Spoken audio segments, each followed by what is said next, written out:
가운데 내 거룩함을 나타내겠고 온 백성 중에 내 영광을 나타내 보여주신다고 하신 하나님의 약속의 말씀이 이루어지게 하시고 더 나아가 사모한 영혼을 만족해 하시며 줄인 영혼에게 좋은 것으로 채워주지만 약속하신 시편 107편 9절 말씀이 성취되는 밤이 되게 하여 주옵소서. 우리의 예배를 받아 주옵소서. 예수님의 이름으로 기도합니다. 아멘. 할렐루야. 반갑습니다. 우리 서로 다 같이 인사하겠습니다. 주님이 자리에 계십니다. 주님이 자리에 계십니다. 다시 한번 하겠습니다. 오늘 좋은 일이 일어납니다. 아멘 하신 분들이 이거 안에 좋은 일이 일어나게 될 줄 믿습니다. 지금 아멘 하신 분들이 더 큰 하나님의 은혜가 임하게 될 줄 믿습니다. 신명기 27장 말씀에 보면 내 백성아 너희가 내 말에 응답하여 아멘 할지어다. 너희가 내 말에 화답하여 아멘 할지어다. 우리가 아멘만 잘해도 하나님께 영광을 돌리게 된다고 고린도서 1장 20절은 이렇게 말씀하고 있습니다.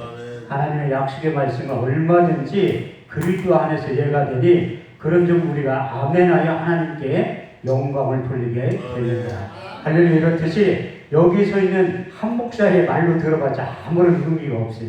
저는 실력도 없고 능력도 없지만 제 입을 통해 선포되는 하나님의 약속의 말씀은 시편 107편 20절 말씀대로 저가 그 말씀을 보내 저희를 고치사 이경에서 건져내실 줄 믿습니다. 더나 우리 주님께서 말씀하신 대로 요한복음 6장 63절 말씀을 보면 살리는 것은 영이니 육은 무익하니라. 내가 이런 말이 영이요 생명이 될 줄 믿습니다. 그리고 하나님의 약속의 말씀이 증거되고 선포되는 말 자리는 이게 신약적인 표현은 마음에 찔린다고 표현하고 있고 구약적인 표현은 마음이 할례가 일어난다, 마음의 가죽을 벤다고 말씀하고 있어요. 하나님이 우리의 완악한 마음, 단단한 마음을 수술도구로 하나님의 말씀을 선택하셨다. 히브리서 4장 12절에 13절에 이렇게 말씀하고 있습니다. 하나님의 말씀은 살았고 운동력이 있어 좌우의 날선 어떤 검보다 예리하여 혼과 영감이 간절과 골수를 찔러 쪼개기까지 하며 또 마음의 생각과 뜻을 감찰하나니 지으신 것이 하나도 그 앞에 나타나지 않는 것이 없고 모든 만물 우리를 상관하는 자의 눈앞에 벌거벗은 것 같이 드러나게 되느니라. 할렐루야. 더 나아가 사도 바울은 에베소 6장 17절 말씀을 통해서 하나님의 말씀을 성령의 법이라고 표현하셨고 예레미야 23장 29절 말씀을 보면 하나님께서 예레미야에게 주신 하나님의 약속의 말씀이 불이고 방망이고 검이 된다고 말씀하셨어요. 나 여호와가 말하느니라 내 말에 불같지 아니하냐 반석을 쳐서 부러뜨리는 방망이라고 표현하고 있습니다. 이렇게 제가 한 주간 동안 여러분들이 하나님의 약속의 말씀을 전하고 증거할 때 반드시 여러분들의 마음에 완악한 마음, 단단한 마음 이제 그런 모든 것들이 선포된 말씀을 통해서 여러분들이 그 모든 것들을 견고한 질을 무너뜨리고 뜯어고쳐서 하나님의 약속의 말씀이 여러분들의 육의 신비에 새겨지고 그리스도의 편지로 반드시 만들어 주실 줄 믿습니다. 예레미야 31장 31절에서 33절 말씀을 보면 하나님이 이스라엘 백성들에게 율법을 줬지만 그 믿음으로 순종하지 않으니까 전략을 바꾸신 거예요. 나 여호와가 말하거나 보라 내가 곧 내가 나의 법을 너희 속에 두고 그 마음에 기록하고 너희는 내 백성이 되고 나는 너희 하나님이 된다고 말씀하셨어요. 그래서 하나님의 이제 선포되는 말씀을 우리 육의 신비에 새겨지는데 사도 바울은 그것을 인용하면서 고린도서 3장 3절 말씀을 통해서 너희는 우리로 말미암아 나타난 그리스도의 편지니 이는 먹으로 쓴 것이 아니요 살아계신 영으로 할 것이며 또 돌비에 새긴 것이 아니라 육의 신비에 새겨서 때마다 시마다 요한복음 14장 26절 말씀대로 보혜사 곧 아버지께로부터 너에게 보내신 성령 그가 너에게 모든 것을 가르치시고 내가 말한 모든 것을 생각나게 하실 줄 믿습니다. 여러분들이 이제 7번의 설교를 들을 때 이제 내면의 갈등이 많이 일어나게 될 줄 믿습니다. 그것이 무엇인가 하면 내 내면 속에서 빅뱅 현상이 일어납니다. 그래서 하나님의 영으로 감동된 사도들이 나가서 내가 보고 들은 예수를 전하지 않는 흔들 수 없는 뜨거운 마음을 주셔서 대제사장, 서리관, 바리새인들한테 목숨을 내놓고 복음을 증거할 때 이런 현상이 나타났다고 말씀하고 있습니다. 사도행 2장 37절 39절 말씀에 보면 저희가 이 말을 듣고 마음에 찔려 베드로와 또 다른 사도들이 물어가로되 형제들아 우리가 어찌할까 하거늘 베드로가 가로되 너희가 각각 회개하여 예수 그리스도의 이름으로 세례를 받고 제사함을 얻으라. 그러면 성령을 선물로 받으리니 이 약속은 너희와 너희 자녀와 모든 본대 사람 곧주 우리 하나님을 얼마든지 부르시는 자들에게 하실 것이라. 그래서 하나님의 약속의 말씀을 사도들이 증거하고 전할 때 그 말씀을 듣는 하나님의 백성들이 마음에 찔리고 회개하고 돌아올 때 하나님께 약속한 성령을 부어주셨다고 말씀하셨고, 그렇지만 스데반 집사님이 사도행전 7장 54절, 57절, 58절 말씀을 보면 하나님의 영으로 감동돼서 하나님의 복음을 전할 때 저희가 이 말을 듣고 마음에 찔려 큰 소리를 지르며 귀를 막고 일제히 그들에게 달려들어 성 밖으로 내치며 돌로 쳐주겠다고 말씀하고 있습니다. 그래서 하나님의 말씀이 전하고 증거되는 자는 마음이 찔리는데 회개하고 돌아오든지 돌로 치든지 두 가지의 현상이 나타나는데, 여러분들은 회개하고 돌아올 때 하나님의 놀라운 역사가 이 예배를 통해서 반드시 나타나게 될 줄 믿습니다. 그래서 제가 하나님께서 말씀을 전하고 증거할 때 성령의 기름 부음이 충만하게 임한다고 말씀하고 있어요.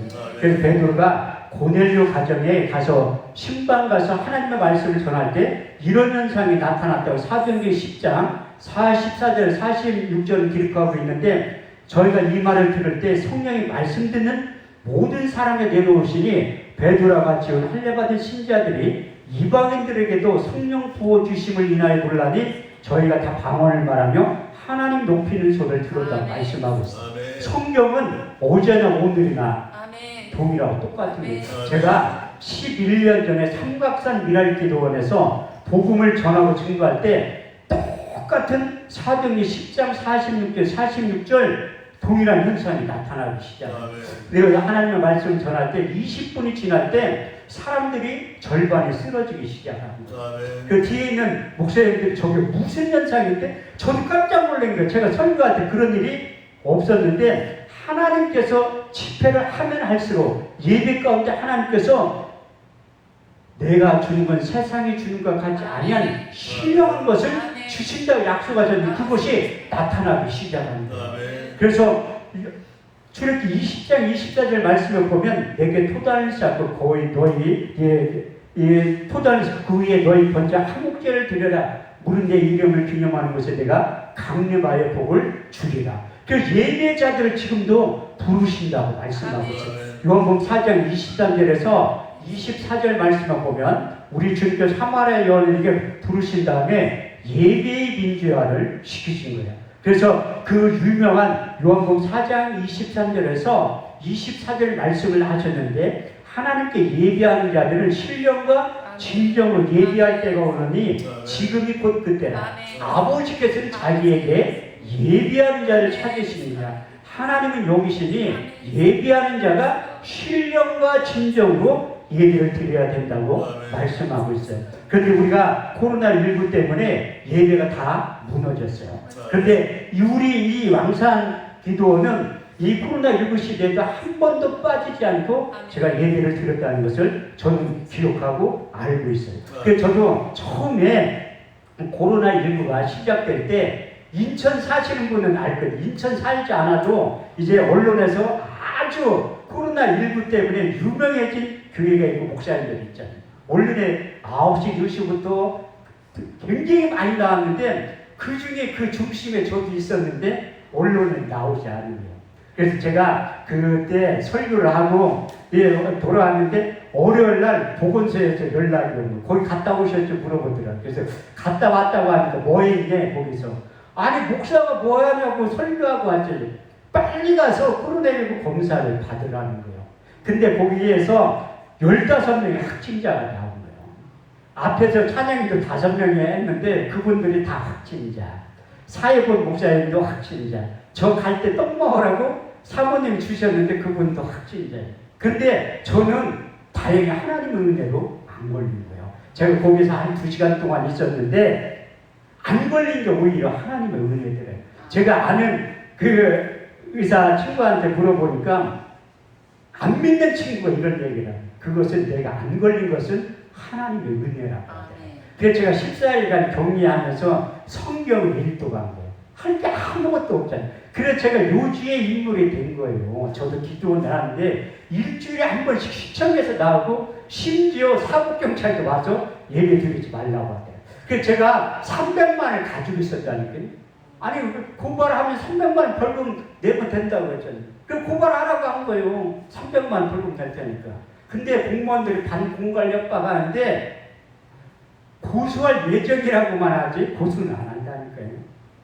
그래서 나는 내가 하는 일이 공무원들한테 그렇게 얘기해. 내가 하는 일은 예배드리고 기도하고 찬양하는 거예요. 내가 너무나 강하게 나가니까 그분들도 이제 할 얘기가 없으니까 이제 기도원이기 때문에 식사하지 말고 잠자지 말라고. 근데 그건 안 하겠다고 했어요. 그래서 예배를 매일 드렸는데 여러분들이 예배가 얼마나 중요한지 아셔야 돼요. 하나님 예배를 통해서 역사하시는 거예요. 그 예배라는 단어가 히브리 원문에 최초로 등장하는 장면이 창세기 22장에 등장하고 있어요. 그 예배라는 히브리 원문에 보면 샤라는 거예요. 무릎 꿇고 하나님 앞에 복종하다. 하나님 앞에 그 약속의 말씀을 경배하다는 그 뜻을 가지고 있는데 창세기 22장 4절에서 5절 말씀을 보면 아브라함이 저기 가서 얘기하고 너에게 돌아오느니 곧 번제 나무를 가져다가 그 아이 이삭에게 지우고 자기는 손에 칼과 불을 가지고 그 아이와 동행했다고 말씀하고 있어요. 그 예배 10초의 원문에 보면 독자 이삭을 하나님 앞에 드리라는 거예요.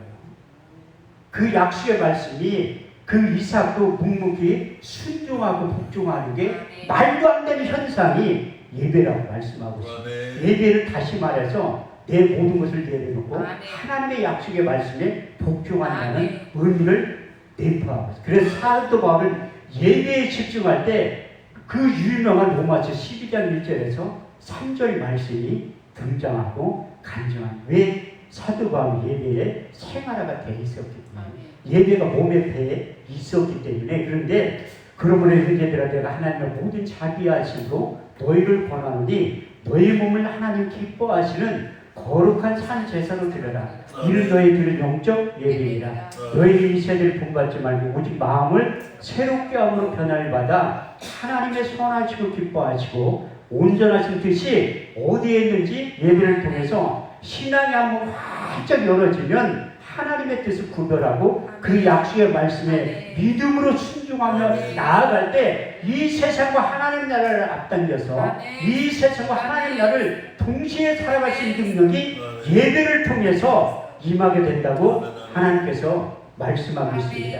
저는 이 왕산 기도를 잘 알지 못하지만 제가 7월 11일 와서 목요일 날까지 예배 10번 참석하면서 하나님이 저에게 육의 신비에 새겨주신 세 가지의 말씀이 있어요. 하나님이 이 왕산 기도를 앞으로 이렇게 사용하실 것이다. 그 약속하신 세 가지의 말씀인데 첫 번째가 역대하 6장 20절 말씀.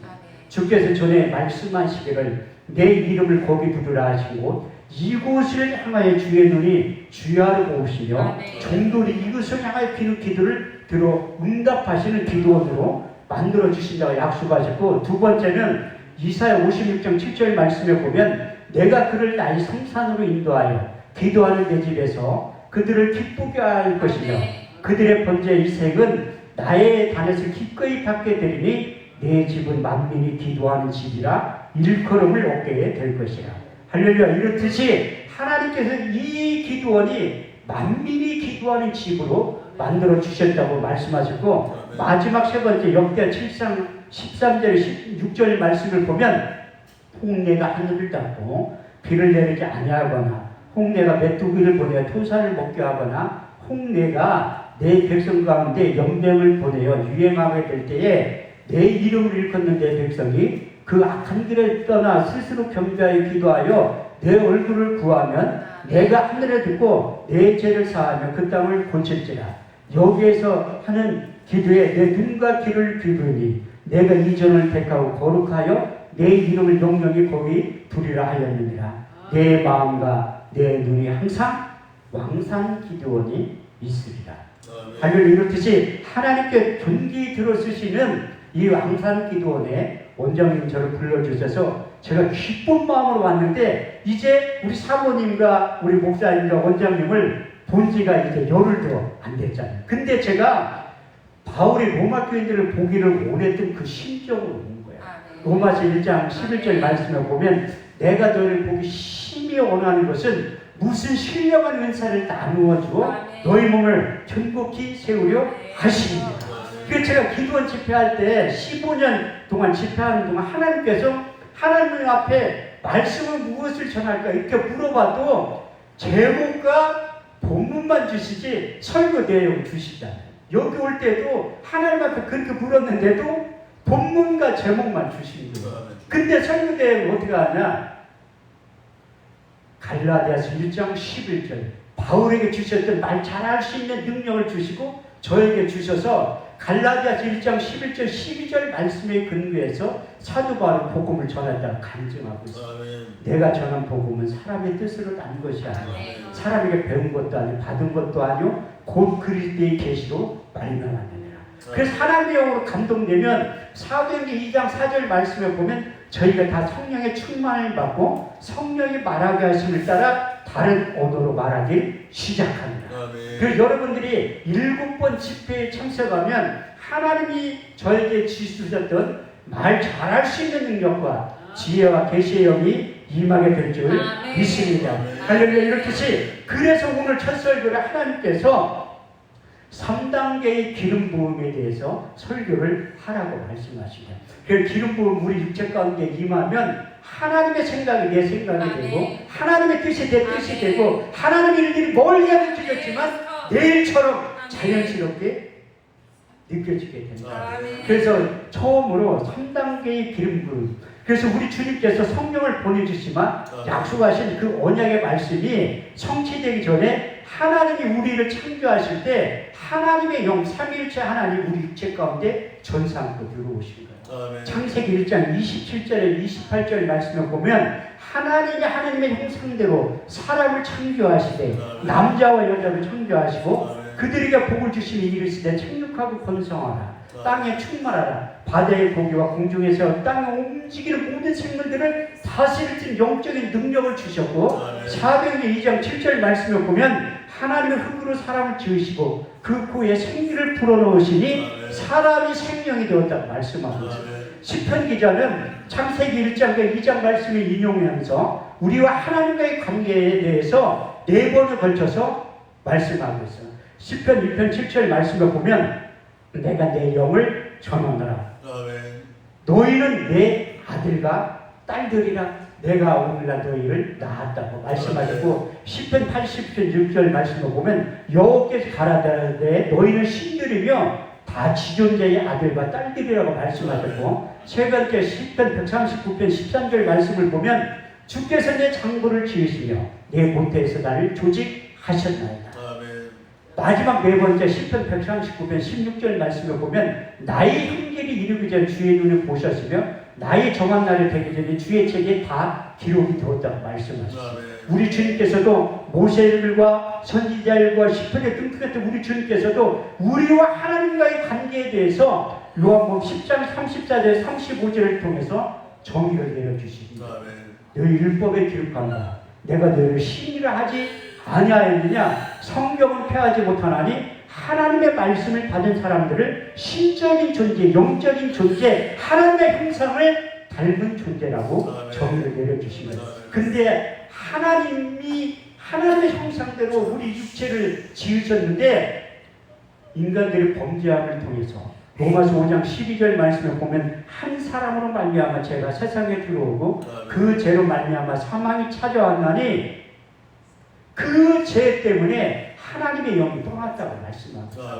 창세기 6장 5절 말씀에 보면 사람의 죄가 세상에 관여함과 그 모든 계획과 생각에 항상 악한 것뿐을 아시고 하나님이 사람 지으셨음을 한탄하고 있었고 창세기 6장 3절 말씀에 보면 여호와께서 가라사대 나의 영이 사람과 영원히 함께하지 아니하리니 이는 그들이 육체가 되리라. 그러나 그들의 날은 120년이 되리라.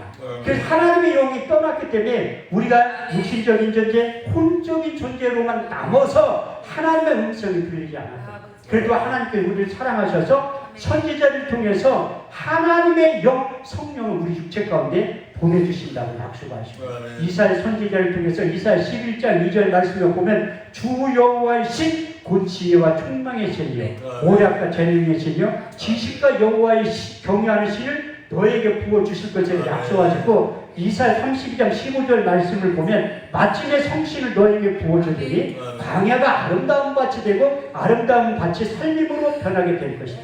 여러분들이 잘 알고 있는 요엘 선지자를 통해서 요엘서 2장 28절에 29절 말씀을 보면 내가 내 신을 남종과 여종들에게 부어주리니 너희 자녀들은 장래를 말할 것이요 너희 젊은이가 한 상을 보고 너희 늙은이는 꿈을 꾸게 되리라. 마태복음을 통해서 또 우리 주님께서 와서 성령과 불로 너에게 세례를 주실 것이다 약속하시고, 마태복음 3장 11절에 12절 말씀을 보면 나보다 능력 많으시니까 내 뒤에 오시나니 나는 몸을 굽혀 그의 신령을 풀기도 감당치 못하겠느냐.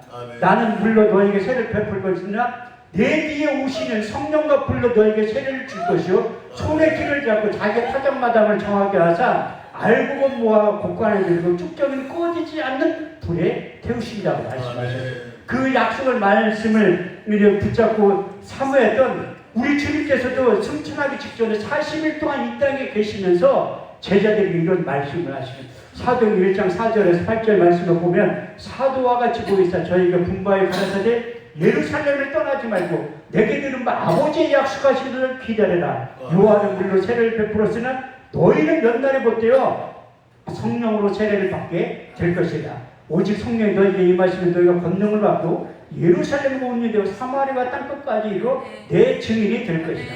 또 제자들에게 누가복음 24장 44절에서 49절 말씀을 통해서 또 이르시되 내가 너에게 있을 때 너희가 말한 바 곧 모세의 율법과 선지자의 일과 시편에 나에 대해서 기록된 일들이 이루어져야 한 말이 이것이라 하시고 저의 마음의 눈을 밝혀서 성경을 깨닫게 하시고, 또 이르시되 그리스도가 고난을 받고 죽은 자 가운데 제3일 만에 다시 살아날 것과 그의 이름으로 제사함을 얻게 하는 회개가 예루살렘으로부터 시작하여 모든 민족에게 증거될 일이 기록되었으니 너희는 이 모든 일의 증인이라.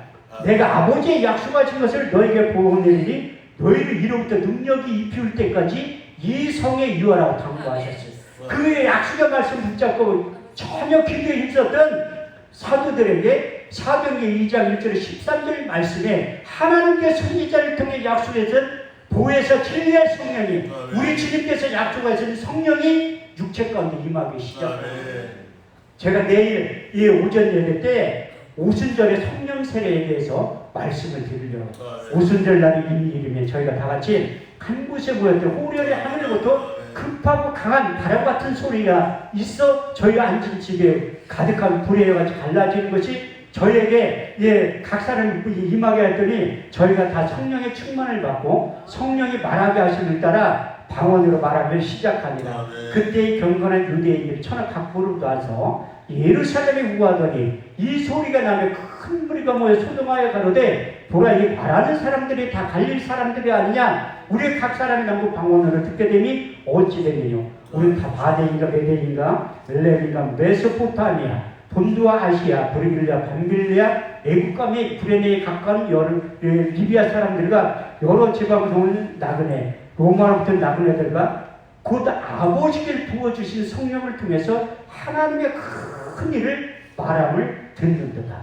그래서 하나님의 영에 감동되면 하나님의 큰 일을 말하게 되는데, 근데 구약시대는 보혜사 진리의 성령을 보내주실 것이다 예언의 말씀만 하시고 그 성령이 오시지 않는 거예요. 왜냐하면 구약시대에는 한시적으로 성령이 이 기름불 임할 때 모세를 통해서 관유를 만들어 주시고 정확하게 프랑스까지 가르쳐 준 거예요. 출애굽기 30장 22절에서 29절 말씀을 보면 여호와께서 모세에게 일러 가라사대 너는 상등의 한 품을 취하되 액체 물약 500세겔과 그 반수의 한기름 육개 250세겔과 계피 500세겔을 성소의 세겔대로 하여 감람기름 항인을 취하여 그것을 거룩한 간유를 만들 때 향을 제조하는 법대로 향기름을 만들지니 그것이 거룩한 간유가 될지라. 그것을 해막과 증거계에 바르며 상과 그 모든 기구며 등대 그 모든 기구며 분향당인 번제단과 물두번과 받침대에 발라 그것들로 거룩하게 지성물로 구별하라. 무릇 그것에 접촉하는 것마다 거룩하게 구별되리라. 할렐루야. 이렇듯이 모세를 통해 만들었던 거룩한 간유를 기구에 바르고 칠할 때 거룩한 지성물로 바뀌어졌다고 말씀하고 있어요. 이 왕산기도 안에 있는 것도 이제 물건이라고 하지 않고 성물이라고 하는 이유가 뭐냐면 보이지 않는 거룩한 간유가 다 칠해지고 발라졌기 때문에 성물이라고 하는 이유가 바로 거기에 있어요. 그 여기에 계신 여러분들이 여기에 있는 모든 것 성물이기 때문에 종이컵 하나라도 하나님 대해서 소중하게 여기셔야 돼요.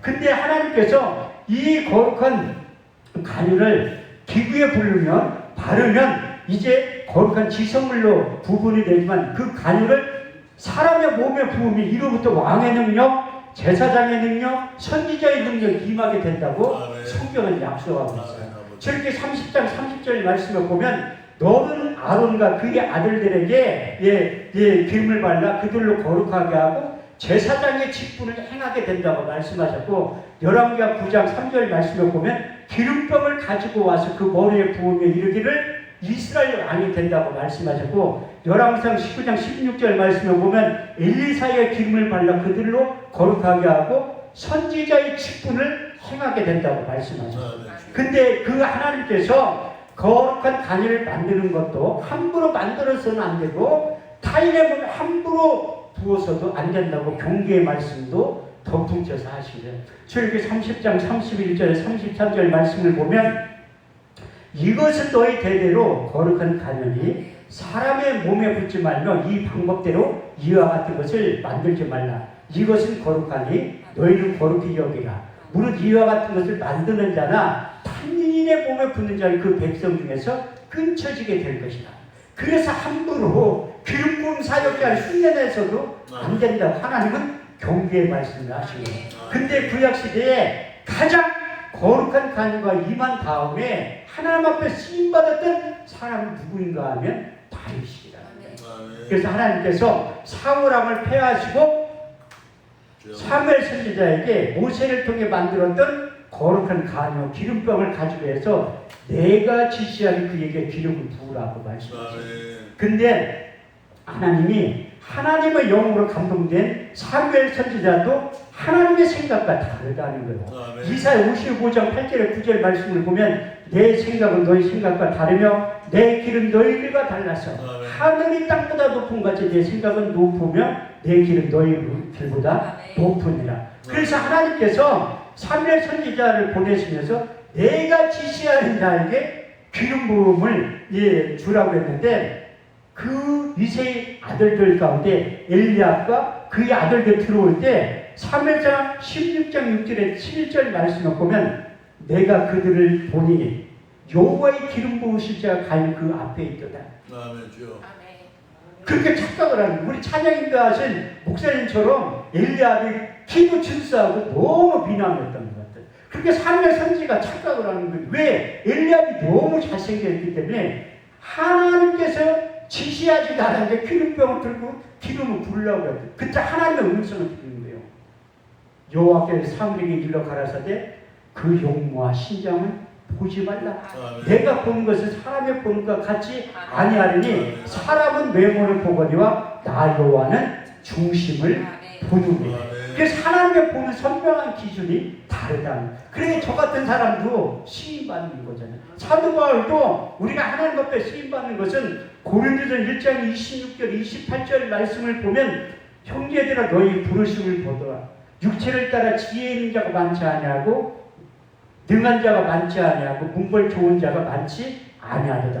그러나 하나님께서 세상에 미련한 것들을 택하사 지혜 있는 자들을 부끄럽게 하시고 세상에 없는 것들을 택하사 있는 것들을 폐하려 하시나니 이는 아무 육체라도 하나님 앞에서 자랑치 못하게 하려 하십니다. 그래서 약해도 하나님께서 시인받을 수 있다는. 왜? 내가 보는 것은 사람이 보는 것과 같지 아니하리니 사람은 외모를 보거니와 나 여호와는 중심을 보느니라. 그래서 하나님께서 엘리야를 택하지 아니하는 거예요. 그 두 번째 아들 아비나답이 지나가는데도 하나님께서 아무런 음성이 들리지 않는 거예요. 세 번째 아들 삼마가 지나가는데도 하나님의 음성이 들리지 않고 네 번째, 다섯 번째, 여섯 번째, 일곱 번째 아들이 지나가는데도 하나님의 음성이 들리지 않는 거예요. 그래서 사무엘 선지자가 이사야에게 물습니다. 내 아들이 전부이냐 물어보니까 여덟 번째 아들이 있는데 들에 나가서 양을 치고 있다고 하니까 어떻게 보면 이새는 다윗을 아들로도 생각지 않는 거예요.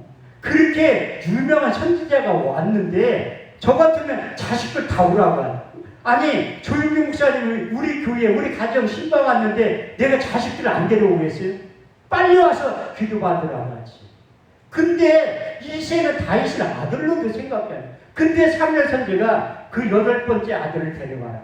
그 다윗이 오기 전까지 내가 식사 자리에 앉지 않겠다고 하니까 사람을 시켜서 다윗을 데리고 그 다윗이 들어오는 순간 하나님의 음성을 듣는 거예요. 우리가 하나님의 일을 할 때도 하나님 시키는 걸 알아야 돼요. 하나님의 일을 가져간 내 일을 하면 하나님이 동의하지 않으면 내 일에 지나지 않는다. 하나님께 경고하고 있다는 것을 여러분들이 명심해야 할 것입니다.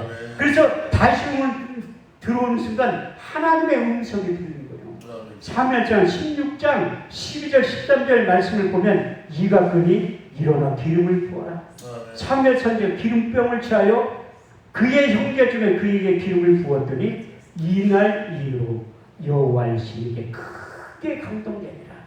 그래서 거룩한 가지가 다윗에게 임할 때 나타난 첫 번째 현상이 여호와의 신에게 크게 감동되었다고 하십니다. 여호와의 신에게 크게 감동되면 하나님의 생각이 내 생각이 되는 거예요. 하나님의 뜻이 내 뜻이 되는 거예요. 그래서 에스겔 11장 19절 20절 말씀을 보면 내가 너희 중에 일치한 마음을 주고 그 속에 세실을 주어 너희 몸에 굳은 마음을 자하여 버리고 부드러운 마음을 주어서 너희가 내 율례를 행하며 규례와 법도를 지킬 수 있는 능력이 이로부터 임하게 된다고 말씀하고 있어요. 근데 다윗의 첫 번째 기름 부음이 임하고 나서 여호와의 영을 크게 감동됐지만 그의 삶이 금방 변하는 게 아니라 시간이 좀 흐른 후에 사무엘하 2장 4절 말씀에 유다 사람들이 와서 다윗에게 기름을 부어 유다 성읍에 왕으로 세웠다고 말씀하고 있습니다. 그래서 그 이후에 두 번째 기름 부음이 임할 때 유다 성읍의 왕이 되었고 세 번째 기름 부음이 임할 때 이스라엘 전체를 다스릴 수 있는 왕 중의 왕으로 세우심을 입었다 말씀하고 있어요. 사무엘 5장 3절 말씀을 보면 이스라엘 모든 장로들이 헤브론에 이르러 왕 앞에 나오매 다윗이 여호와 앞에서 그들과 언약을 세우며 이스라엘 장로들이 다윗에게 기름을 부어 이스라엘 왕을 삼았다고 말씀하고 있어요. 그래서 1단계, 2단계, 3단계의 기름 부음이 임한 다음에 이스라엘 전체에 다스릴 수 있는 왕이 되어서 40년이 이스라엘을 통치했다고 말씀하고 있습니다. 성경은 다윗의 인생에 대한 평가를 역대상 29장 26절에 28절 말씀을 보면 이새의 아들 다윗이 이스라엘 치리한 날짜는 40년이라 헤브론에 7년을 치리하였고 예루살렘에 33년을 치리하였더라. 다윗이 나이 많아 늙도록 부하고 존귀하다 죽음에 그의 아들 솔몬이 대신하여 왕이 되었다고 말씀하고 있어요. 저도 여러분들에게 축복하는데 다윗처럼 나이 많아 늙도록 부하고 존귀한 인생으로 하나님께서 바뀌어 주실 줄 믿습니다. 다윗에게 세 번째 기름 부음이 임했으면 우리 주님도 세 번째 기름 부음이 임했다고 말씀하고 있어요. 제가 이런 설교를 하면 아니 무슨 예수님이 하나님인데 기름 부음이 필요하냐고 그렇게 따지는 분들이 저는 성경에 없는 얘기는 안 한다니까요. 왜? 성경에 있는 얘기만 하면 왜 주님이 저희 인생 가운데 찾아와서 말씀 사역자로 부르신 다음에 요한복음 3장 34절 말씀을 보면 하나님이 보내시는 하나님의 말씀을 안 하니 하나님의 성령을 한량없이 부어주시마 약속하셨고 잠언 30장 6절 말씀을 보면 너는 그 말에 더하지 말라. 그가 너를 책망하시겠고 너는 거짓말하는 자가 될까 두려움이라. 그래서 제가 설교하기 직전에 진실만을 말하게 해주려고 기도하는 거예요. 저도 사역을 오래 하다 보니까 저도 저 자신을 몰라서 엉뚱한 소리 할지 모른다는 게, 그래 진실만을 말하게 해주려고 기도하고 설교하기 시작하는 거예요. 우리 주님이 요단강에서 세례를 받을 때 첫 번째 기름 부음이 임했다고 성경에 기록하고 있습니다. 마태복음 3장 16절 17절 말씀을 보면 예수께서 세례를 받으시고 물에서 올라오셨어요. 하늘이 열리고 하나님의 성령이 비둘기같이 내려 자기 위에 임하심을 보시더니 하늘에서 소리가 있어 말씀하시되 이는 내 사랑하는 아들이요 내 기뻐하는 자라고 말씀하셨어요. 그래서 이제 요단강을 침례를 받으신 후에 사역을 하기 시작했는데 우리 주님들은 어렸을 때부터 해당에 가서 성경을 읽기 시작하는 거예요. 두 번째 기름 부음 임할 때도 해당에 가서 두루 만에 성경을 읽을 때 이사야 61장 1절에 3절 말씀을 읽으십니다. 주 여호와의 신이 내게 임하셨으니 이는 여호와께 내게 기름을 부으사 가난한 자에게 아름다운 소식을 전하게 하려 하십니다. 나를 보내사 마음이 상한 자를 고치며 포로된 자에게 자유를 갇힌 자에게 노임을 전파하며 여호와의 은혜의 해와 우리 하나님의 신앙의 날을 전파하되 무릇 시온에 슬퍼하는 자 화관을 주어 그 죄를 대신하며 희락의 기름으로 그 슬픔을 대신하시고 찬송 옷을 그 빈심을 대신하시고 그들을 의인하고 곧 여호와께 심으신 바 그 영광을 나타날지라 일컬음을 얻게 하려 하셨느니라. 이 약속의 말씀을 읽으실 때 두 번째 기름 부음이 임하는 장면은 누가복음 4장 18절에 19절 말씀을 통해서 주의 성령이 내게 임하셨으니 이는 여호와께서 내게 기름을 부으시고 가난한 자들에게 복음을 전하게 하시려고 나를 보내사 포로된 자에게 자유를 눈먼 자에게 다시 보게 함을 전파하고 눌린 자를 자유케 하고 주의 은혜를 전파하게 하려 하십니다. 이제 세 번째 기름 부음이 임할 때 제자들이 그 안에서 마태는 세 번째 기름 부음이 임하는 장면 마태복음 10장 38절 말씀을 통해서 하나님이 나사렛 예수에게 성령과 능력으로 기름부터 부으심에 저가 두루 다니시면 착한 일을 행하시며 마귀에게 눌린 자를 고치셨으니 이는 곧 하나님께서 함께 하셨습니다. 그래서 세 번째 기름 부음이 임하신 후에 활발히 주의 사역을 감당하셨는데 가르치고 고치시고 전파하셨다고 말씀하셨죠. 그것이 예수님의 3대 사역인데 짧게 두 줄로 기록하는 것이 마태복음 4장 23절에 24절까지의 말씀. 예수께서 온 갈릴리에 두루 다니사 저희 해당에 천국 복음을 전파할세 백성 중에 모든 병과 모든 약한 것을 고치셨으니 그의 소문이 온 수라에 퍼진지라. 백성들의 모든 앓는 자 곧 각색병과 고통에 걸린 자 귀신 들린 자 간질하는 자 중풍병자를 데려오니 거기서 고치시더라. 그리고 우리 주님께서 모든 병과 모든 약한 것을 다 고치셨다고 말씀하셨죠. 우리 주님께서 시범을 보이시고 요한복음 14장 12절 말씀을 통해서 내가 진실로 진실로 너에게 이르노니 나를 믿는 자 날 하는 일을 저도 알 것이요 또한 이보다 큰 것도 하리니 내가 아버지께로 가느니라. 그리고 우리 주님께서 제자들을 부르신 다음에 영적인 능력을 주신 거예요. 제가 의대 출신이거든요. 의사 면허도 가지고 있어요. 근데 우리나라에서 제가 제일 의대에 나왔는데 자꾸 어느 의대에 나왔냐고 물어보더라고요. 저는 사람이 만든 의대 출신이 아니라 우리 주님께서 만든 천국병원 의대 출신입니다. 여러분들 한 주간 더 집회에 참석하시면 하나님 의사 넣어준다니까요. 아, 의사들은 병 못 고쳐요. 왜 대학병원에 영안실이 왜 있겠어요? 못 고치고 죽으니까 영안실이 있다니까요. 의사도 죽어요. 자기 병 못 고쳐서. 근데 우리 집은 모든 병과 모든 약한 것을 고친다니까요. 우리 주님께서 제자들을 부르신 다음에 의사 너도를 줬어요. 제가 이제 헛소리 하니까 아니라 마태복음 10장 1절 말씀을 보면 12제자를 부르시며 더러운 귀신을 쫓아내며 모든 병과 모든 약한 걸 고칠 수 있는 능력을 주시니라. 다 쳤다니까 70인 제자를 부르신다면 누가복음 10장 19절 말씀을 보면 내가 너희 뱀과 전갈을 밟으며 언제 모든 능력 제할 권세를 주었으니 너희를 해할 자가 결단코 없느니라. 우리 주님께서 부활해서 이 땅 40일 동안 계시면서 너희가 이 영적인 능력을 주는 것 온천하에 다녀도 복음을 전파하는 거예요. 마감 16장 15절 20절 말씀을 보면 너희는 온천에 다니며 만민에게 복음을 전파하라. 믿고 세를 받는 사람 구원을 얻을 것이요 믿지 않는 사람은 정죄를 받으리라. 믿는 자들에게 이런 표적이 따르니 저희가 내 이름으로 귀신을 쫓아내며 새 방언을 말하며 뱀을 잡으며 무슨 독을 마실 자라 해를 받지 아니하며 병든 사람의 손을 얹은즉 나으리라. 이 의사면을 줬다니까요. 여러분들이 사용할 줄을 몰라서 그렇지. 그래서 한 주간 집회에 참석하면 제가 의사면허를 받고 수없이 많은 병자들을 고친 게 아니라 죽인 간증도 할 거예요. 성경 병든 사람의 손을 얹은즉 나으리라. 저희 사역 가운데 병든 사람의 손을 얹은즉 죽으리라. 엄청 사람 많이 죽였다니까요. 그런데 신기한 게 한 번도 고소를 안 당했답니다.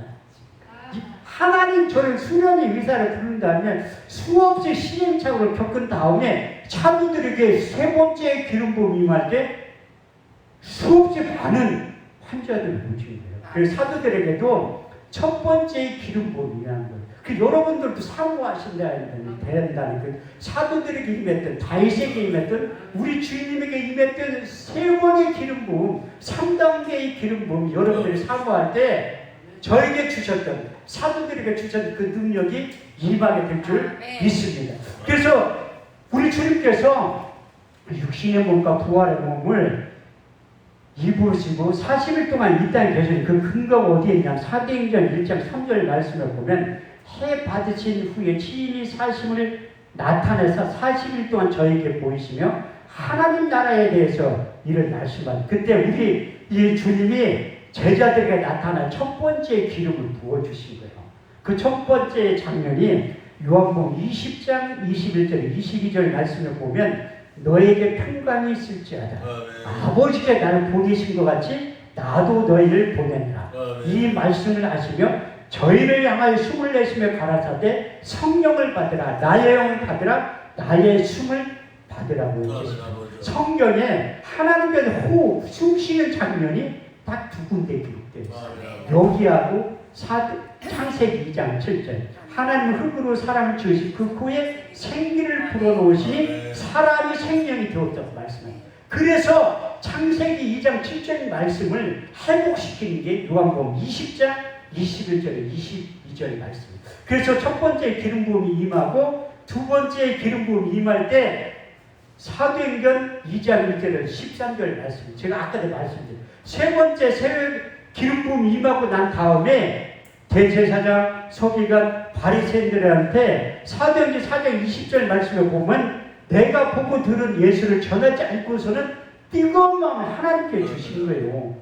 그때 사도행전 4장 31절 말씀이 세 번째 기름 부음이 임할 때 담대히 하나님의 말씀을 전했다고 말씀하겠죠. 별기를 다하며 모인 곳이 진동하더니 저희가 다 성령이 충만하여 담대히 하나님의 말씀을 전합니다. 그 여러분들도 하나님의 영으로 감동되고 하나님을 충만하면 내가 보고 들은 예수를 전하지 않고서는 견딜 수 없는 뜨거운 마음 주신. 그런데 예수를 만난 적이 있어야 증인이 되죠. 그 증인이라는 헬라 원문에 보면 말투스라 증인. 내가 예수를 성경 속에 갇혀진 예수를 만난 기억이 있는 분들은 예수를 자꾸 전한다는. 저도 예수를 만난 적이 없잖아요. 그래서 이스라엘 간 이유가 우리 주님의 발자취를 밟고 싶어서 따라가기 시작한 거예요. 근데 제가 시간이 많이 갔지만 제 소개를 잠깐 하고 제가 설교를 마치려고 했는데 첫 시간부터 설교를 많이 하면 여러분들이 오전 집회 참석 안 할 것 같아서 첫 시간은 원래 제가 개인 집회 할 때 설교를 짧게 하면 3시간 한다니까요. 근데 원장님도 없는데 제가 3시간 허락받지 않고 하면 여러분들 대구에서 오신 목사님들 내일 간다니까요. 온다 간다 말도 없이 가신다니까.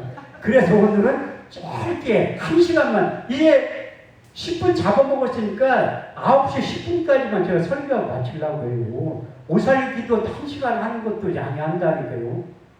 근데 여기서도 뭐 내가 허락 안 받았어도 1시간 해도 괜찮죠? 그 제가 신앙생활, 저기야 고등학교 2학년 때 하나님 제 인생까지 찾아오신 거예요. 근데 제가 고등학교 때 운동을 했었는데 1년 선배가 가장 무섭잖아요. 운동하는 사람은 1년 선배가 가장 무서운 거예요. 어느 날 수요일날 오더니 너 나하고 어디 좀 갈 데가 있다는 거예요. 어디요? 그랬더니 교회를 간다는 거예요. 안 가면 꼭 때릴 것처럼 얘기를 하더라고요. 전도하는 방법도 여러 가지라는 거예요. 제가 맞을 게 고등학교 2학년 때 교회 끌려갔다는 거예요.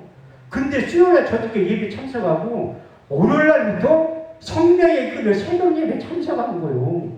그때부터 고등학교 3학년 졸업할 때까지 한 번도 빼놓지 않고 새벽 예배 참석하는 거예요. 그때 고등학교 3학년 때 옛날에는 부흥회를 주일날 저녁 때부터 토요일날까지 했잖아요. 올해 지금 그렇게 하면 아무도 참석 안 한다. 주일날 저녁 때부터 토요일날까지 하면 주일날 저녁에 참석하니까 나는 그 목사님 이름도 잊어먹지도 않아요. 지금 세월이 수십 년 지났는데 30년도 넘었죠.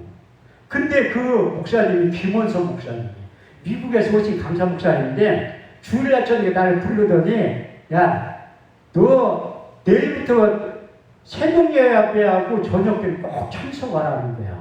낮에는 학교 가니까 안 와도 되는데 꼭 참석. 근데 꼭 헌금을 하라는 거야, 헌금을. 야, 역시 미국에서 온 목사님이 틀리구나, 강사는. 고등학생 무슨 돈이 있다고 삥을 뗐나. 난 그때 뭐 믿음도 없고 그러니까 삥 뜯는다고 생각한 거죠.